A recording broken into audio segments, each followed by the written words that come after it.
Tell us. This is the Commissioner of Agriculture. I'm making a ruling today. Okay, we're going to say it that way from now on. Right now, y'all, look. They are pecans when they're cheaper than $3 a pound. If they more than $3 a pound, they pecans. Hello, everyone. It's Ricky Dollison again. We're here at Dollison Farms, home of Warrior Creek Premium Meats. We're on another episode of On Big Mom's Porch. Here today, I have with me a real good friend of mine, and you know he must have really loved the Dollisons. We got him out here in these gnats. In the middle of dog days, he's out here in these gnats. He's fanning, he's trying to keep them away. Mr. Gary Black. Thank you, sir. Thank you, Rick. It's good to be with you. Nice to see y'all today. Yes, sir. Mr. Black, you're a tour in Georgia. What you doing, sir? What you doing? Tell us something. Today, Rick, we've had the Georgia Chamber of Commerce Congressional Luncheon, which is an annual event, and I've got an office in Atlanta, but I can't help that. We check in and do some of our work, but really, I've always said, as long as I've been doing this job for 12 years, and really my previous part of my career, I've always felt like my office is that car right over there, and the rest of the state of Georgia. So, and thank you. When we talked a couple of weeks ago, I knew I was coming through, and y'all willing to visit. We just had a good visit today about future Rickett business and some good things going on. So I got several more. Got visit with some folks in Thomasville in the morning, and back in Albany and Perry tomorrow, and then I'll be back home to see Miss Lydia tomorrow night. So wow, you good, man. I really got to know the real Gary Black because of, I knew you, but I didn't know you. Yeah. But when I got to know Georgia Grown, mm-hmm. That's your baby. Yeah. Georgia Grown is your baby. Georgia Grown has been instrumental in Warrior Creek Premium Meats. Yeah. Matter of fact, we met at an event sponsored by Georgia Grown. Right. Would you tell us a little bit about Georgia Grown? Well, folks, we knew that those two words, Georgia Grown, they've actually been around a long time. There was somewhat of a promotion at the department, but they really didn't have a plan. They really didn't have, it was just kind of two words. And I knew about it, but when I got there now, almost 12 years ago, it was one of our primary goals to get that. We felt like there were a lot of businesses like yours that were just waiting on, and so we started from scratch. It was not about the government printing out a bunch of stickers and passing them out and hoping you'd use them, because that don't work. Right. But we wanted everybody to have a piece of the action, a skin in the game, and so we created that license agreement. So y'all joined, and you get to use the brand, and that's a good thing. We started from nothing, and now over 1,200 businesses, some small, some big, some food and some jams and jellies and meats and all different kind of things. People were willing to believe that it would work. Right. So it's a matter of, are you willing to imagine what can be? And that's what I've always just tried to do. I like dreaming. I like imagining what can we do if we all work together, or we all go in the same place, and it doesn't make a difference where you are, where you're from, what your background is, what size of your business. There's a place, and we created a place for people, and we're blessed because it's helped a lot of people, and a lot of people started little and started with a dream, and then they get on into business, and we've got some Georgia Grown members that have just who would have thought they could have grown quite so well, right. And that's where ain't no doubt in my mind your potential is. It's just a matter of we got to get your product to Atlanta, and we're going to work on that. But, thank you, sir. I want one of them blue ribbons that y'all got this program.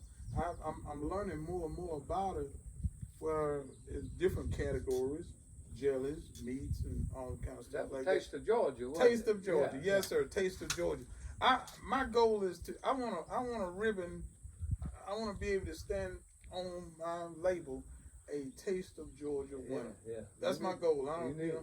Well, that's So- in your future. That's all you got to do is get enrolled, and I'm sure that's a partnership we have. Really, University of Georgia's primary driver of that, but Georgia Grown comes alongside and works with them, and it's just been that's really helped a lot of people get started too. Because once you sort of, I'm a champion. You know? Right. I'm a champion, so that really works out real well. But we need to make sure that you need to stay involved in that. Yes. Miss Sarah Cook. She's. Yeah. I think I've been knowing Sarah for a long time. When she first came with UGA, and now she just processed. You know, she kept growing. Yeah. She manages Georgia Grown for us all over the country. So Is Georgia Grown member driven? Is it all the funding come from members or some from? Well, a good bit of it does, but what happened is all of it did when we got started, because I had to kind of prove. We all had to work together and prove the concept, and then all of a sudden the legislature said, "Wait a minute, y'all doing good work." So we've been fortunate to get really some more sustaining type funding through direct to our marketing division. Right. And then internationally, we are working. As a matter of fact, you mentioned Sarah. I've been on phone with Sarah on the way down here. We've got a call tomorrow with a lot of pecan growers, and the whole thing with pecans. By the way, I don't know if your folks that watch this, I'm gonna do this. Y'all know the difference.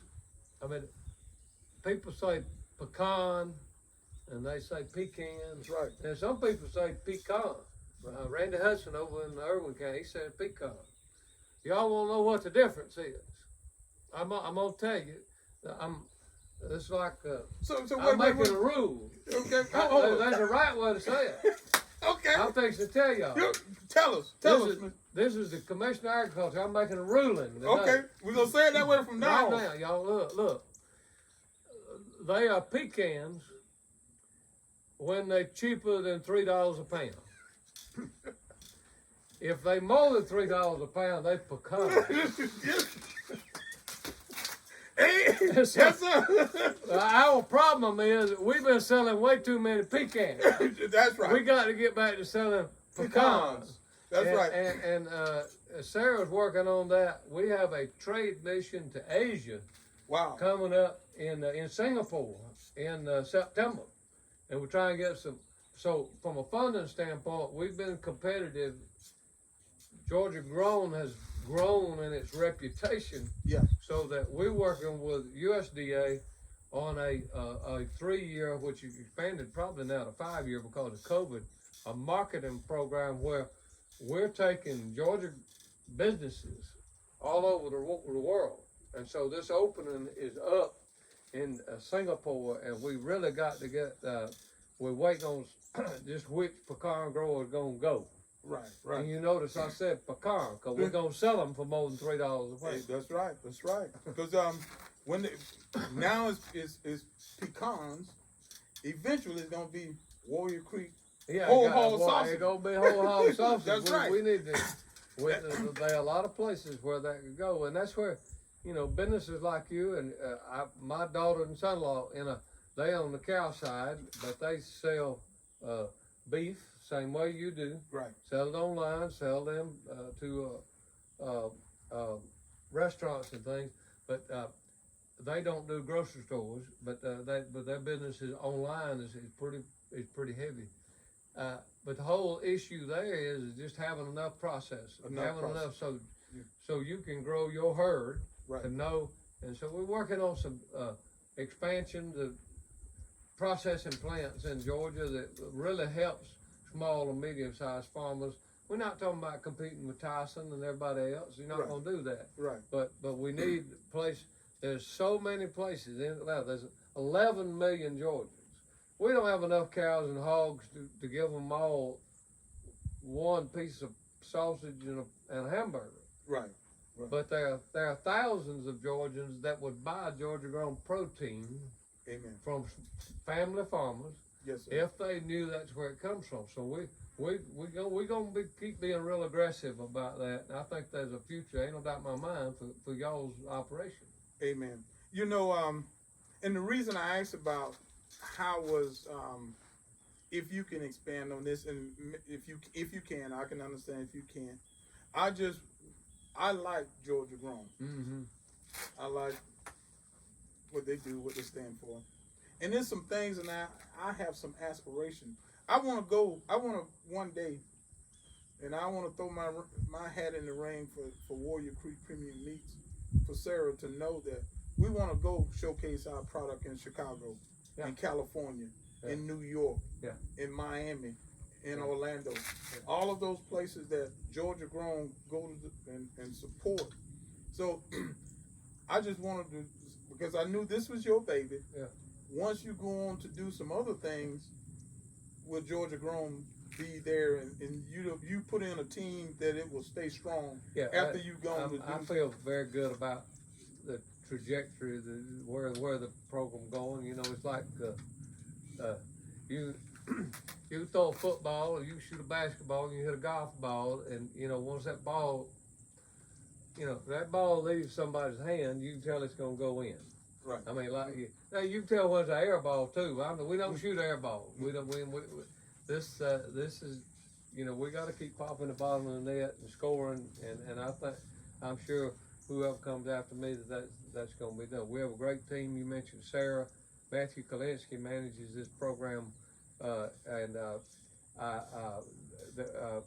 Paul Thompson. We owe a debt of gratitude to Paul Thompson. Paul came with me in 2012, and he worked with Jack Spruill, retired a couple of years ago. He's down here in Moultrie, down close to you, but we had a good team, but we've also hired some mighty good folks and that have come on. I feel good. Elizabeth's gonna get me because I can't remember her married name now, but she's been with our Georgia food safety team, but Elizabeth just joined our Georgia Grown team. She's been in Vietnam. She was in Vietnam last week. Wow. So we've got a really good reputation, and it's about building on that. And then, you know, I want to thank you and other people who've let me do this job for 12 years, and that means a lot. But yeah, I'll run through the tape in January. We finish up, but I hope we'll be talking in a not too distant future. I hope to be able to have, be able to put a few of these gray hairs to work, and help folks, and still be partnering in different ways. But I feel like there's some, there's still some things to offer and still some things to do, and so I'm looking forward to doing that. But it's probably doing it on the private sector standpoint. Sure. There's a lot of work to do, and one thing that Donaldson Farms advocate for, we have a nonprofit. We have a cooperative. Yeah. Ag First Community Cooperative. And one thing that a vision came to me several years ago. The small farmer, we get beat up. It's hard to get certain things, and it's the same old problem every year. So it just comes, people giving us fish instead of teaching us how to fish. Right. So we as small farmers, that's what drove me to Georgia Grown. Mm-hmm. I want to be able to fish and then teach other farmers how to fish. Right. By whatever they do, turn it into a product. Mm-hmm. If you had to do it through cottage license, get your cottage license and just sell in the state, or you just add a value to it, and it's not as expensive as you might think if you start small, because the profit margin will be better than what you think, because we get peas, collards, and whatever, and we go to the farmer's market and we sell that much, then we take the rest of it, we either give it away or throw it away. Right. Because we don't have cooling. Right. So Ag First, we teach product. Take those peas, cottage license, take those peas, blanch them. Now you can freeze them or jar them. That's right. The same thing with squash and cucumber or whatever else you have. So we believe in just add a little bit. Just add a little bit of value to it. Change it a little, and then you got stuff to sell through the winter all year round. Well, you don't want to just be. I mean, you got the thing here with your hogs. Okay, you're not just raising hogs and taking them to moultrie and turning them loose in the barn and then asking people what will you give me for them. Right. You taking your hogs, you taking good care of them, you're processing them in a USDA facility, and you're making a old family recipe sausage. Right. And then you're saying, I'm selling this for what I want for it. Exactly. And that value, then it stays in your pocket, not in 12 people in between. That's right. And that's what we do have to do more for. I mean, people, small, medium, large doesn't make a difference. I'm absolutely convinced that the more value we keep here, that everything that we can add to, we can make a new product, we can do those kind of things. Well, I mean, that just keeps money in our family's pocket and in our communities, and keeps rural Georgia strong, and those are the kind of things. But if we just load up a trailer or a truckload of folks something, and they go ask people what will you give me for it, that the economics of that just don't work. It don't work anymore. And I'm convinced. You mentioned this. If I can do a little commercial too, y'all. We do have, Ricky mentioned it, cottage license, but if you go to agr.georgiaspelledout.gov, agr.georgia.gov, that's our website, Department of Agriculture. There's a button on there that you can search for that says cottage food license. Yes. And this came out of a good friend of mine who's, I believe, going to be elected. He's been in the House of Representatives. He's going to be elected to the state Senate this year. Swapping houses. His name's Ed Setzler. Ed was new. It was about 2013 or 14. Ed was brand 12, somewhat, probably about 12. He was brand new to the legislature, been elected, gonna serve, doing a good job, good man. Had a lady that baked wedding cakes, and Ed was. I knew him and knew him well, but he come into my office kind of stern one day. Just said, I'm gonna tell y'all what, I don't like the regulations y'all have, and I got a piece of legislation. He held it in his hand and shook it. He said, I'm gonna pass this. And we just shouldn't have, little people like this shouldn't have to have these licenses. I let him finish, and I said, Ed, don't do that, because if you go to the House Agriculture Committee and I go, I'm probably gonna win. I'd rather not do that, but I'm probably gonna win. And then you know it's gonna do all this, and ain't gonna do it. But if you listen to me, I got a man up here in food safety. He's in a year-long program, and one of his projects is to have a set of regulations for cottage food businesses. That'll be the model for the country. Wow. And I said, if you put that piece of legislation up, and trust me, for 3 months, we'll have a set of regulations by July 1st that I think your constituent gonna be proud of. And he said, well, I trust you, you trust me, and I did, and we shook. And he didn't ever introduce it. We finished those regulations. I think that's July 1st, 2012, or 2013. Y'all know how many cottage food licenses we have? No, Over 2,400 now, from scratch. A little bit of business, want to do something in their own kitchen. Now they can't can green beans. They can't things that you got to have a process for that. Sure. You can make jelly. You can do nut mixes. You can bake. You can make cookies. You can do. There's a number of other things that you can do in your own kitchen. You get inspected once a year. You pay a little $100 fee, and so you got a cottage food license. You can sell that online. You can sell it at a farmer's market. You can't sell it to a convenience store and then resell it. Can't do that. Can't do that. But you can take these first steps to be in business. Right. And you'd be surprised, out of these 2,400, you'd be very surprised at how many of them say, wait a minute, my business is really going. And so I got to take that next step, and that's to build a little plant or get in a shared kitchen somewhere where it's inspected so that they can actually get in business. Right. And so we're real proud of our team in food safety. Natalie Adan, Adan. If y'all look us up and want to call and talk to somebody, Natalie is who you talk to, and she'll get you in touch with the right people. Okay. But that cottage food license has really helped a lot of people, and we want it to help some more. Okay. What would you do in your 12 years, sir? I know we talked about Georgia Grown. Mm-hmm. What you think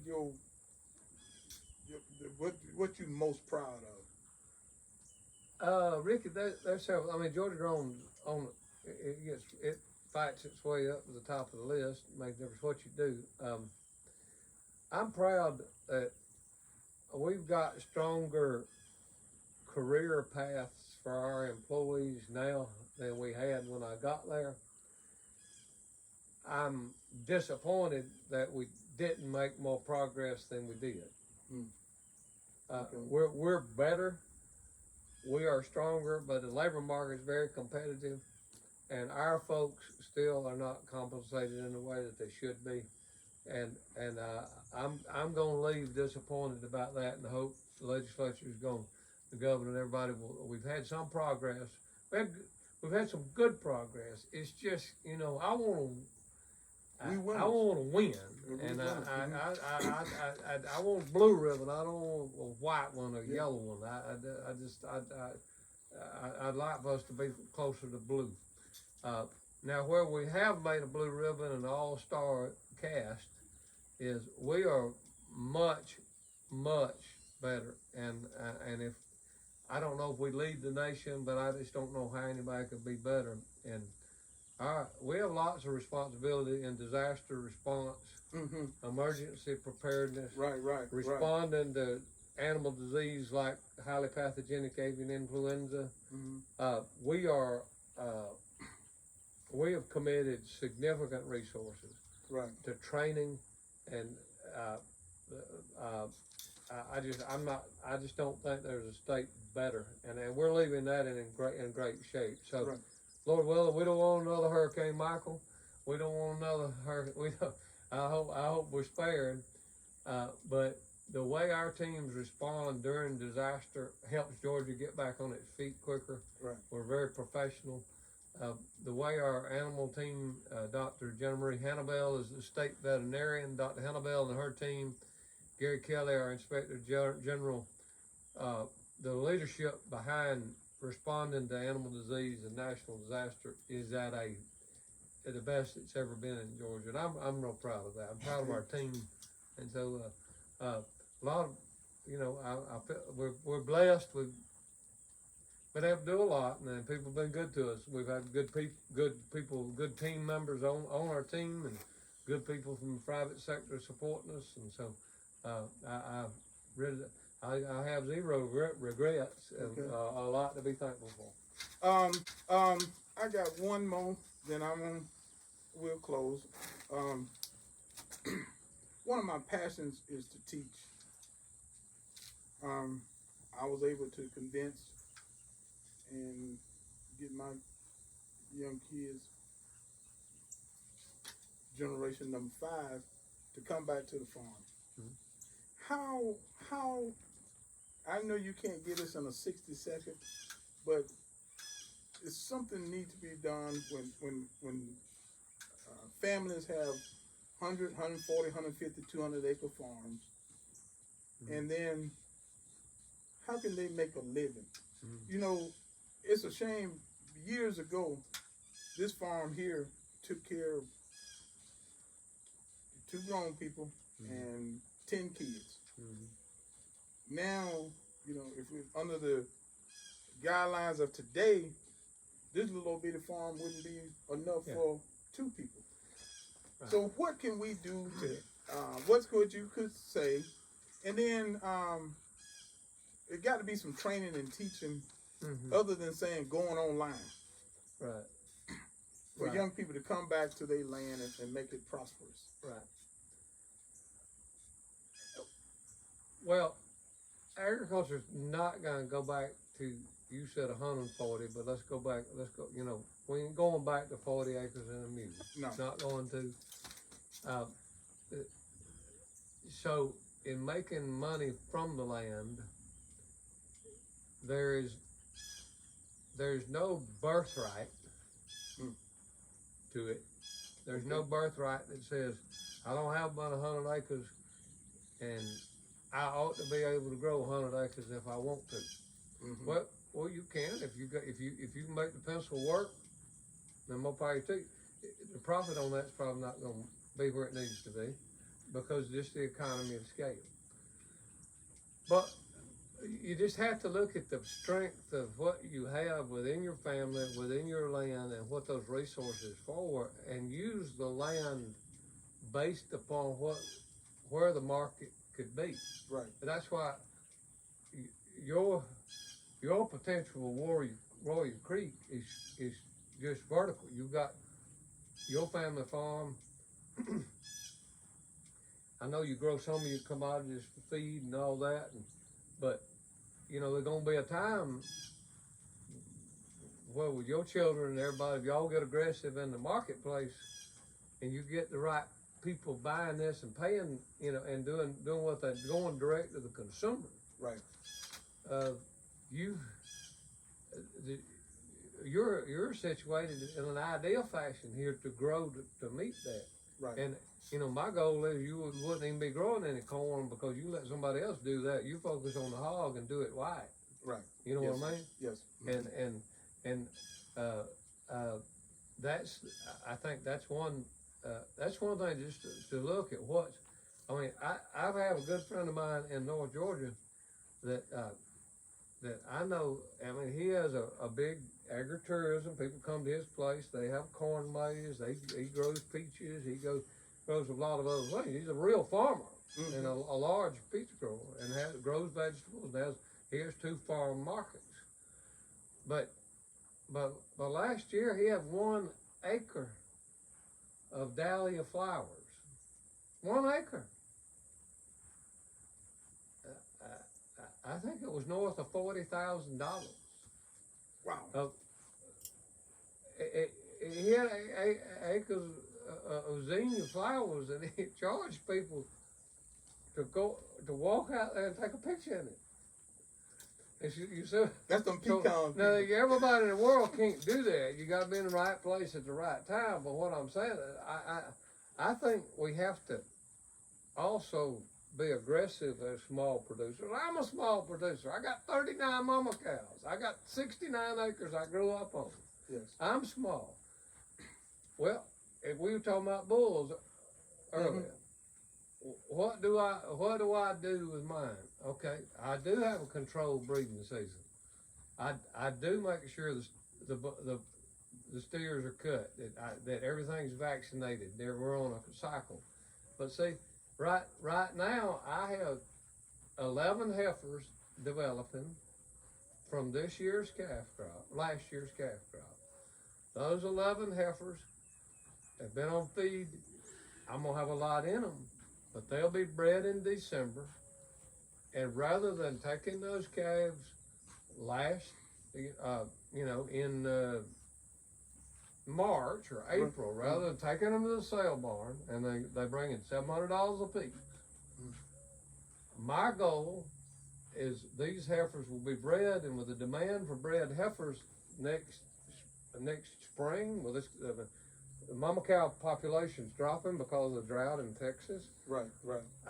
I think these heifers could be worth $1,800 a piece.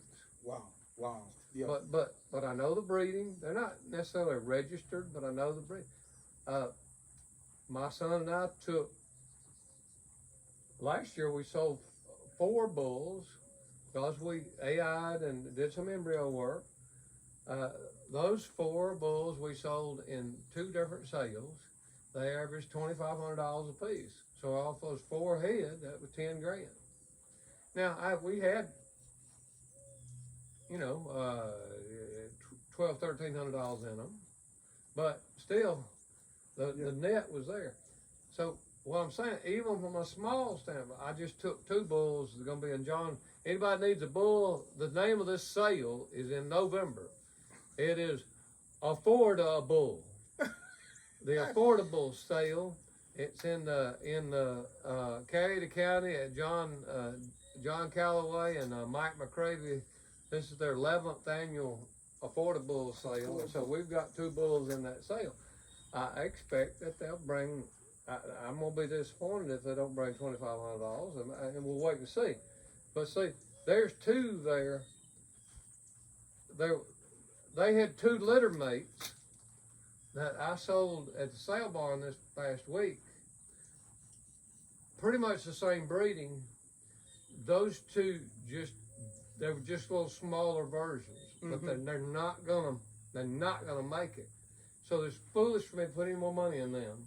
Right. I took them to the sale. You know what they brought? What's that? Sir? About $800 a piece. Mm. So, which was fine for a calf. That was okay. But see, if I'd have took those 4, they'd all brought $800–900 a piece. But these 2 are going to be in this sale, and they ought to bring 25. And so I'm going to put 5 or 6. My son and I will have $500–600 more in our pocket because of that. Right. And I know that's probably really elementary for some of your viewers, but my point is, small people can do it. We just all gonna have to be smarter. That's it. We take the land, and okay, you know, we got 200 acres here, and in these spots in some of these wooded areas, we got one of these mulchers. We went in there and mulched out about 1/4 of an acre. Yep. And we put tents up. We got your tent, you got your fire pit. We got your little grate on top of your fire pit. We got. I hate I didn't, but that's another show. We got dehydrated food that you can, you know, eat and just enjoy nature. You don't sleep on the ground. We got cots that you sleep on. My daughter got a little old bitty little couch about the size of this little chair here. Look, you know, people can look at they can look at television on their tablet or their phone. Right. But you can, any time of the day, you can see 30 or 40 turkeys just walking out across that field. Yeah. You can see deer going from that head to that head. 4 or 5 in a herd, just getting it. You'll allowed to see fox. Right. Coyote. Right. We have quail, we have dove. So we're doing the tent. Yeah. I'm having and see, we're gonna be marketing heavy to the snowbirds come December, January, and February. That'd be fun. Come out, because you know it's liable to be 70-something degrees on Christmas Day here. So we're doing that little bitty stuff like that, and along with our elderberry.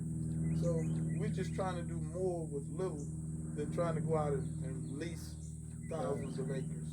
Yeah. And it's taking care of, this here is taking care of 4 families. That's right. 200 acres taking care of 4 families. That's right. That's unheard of in this day. That's right. Yes, sir.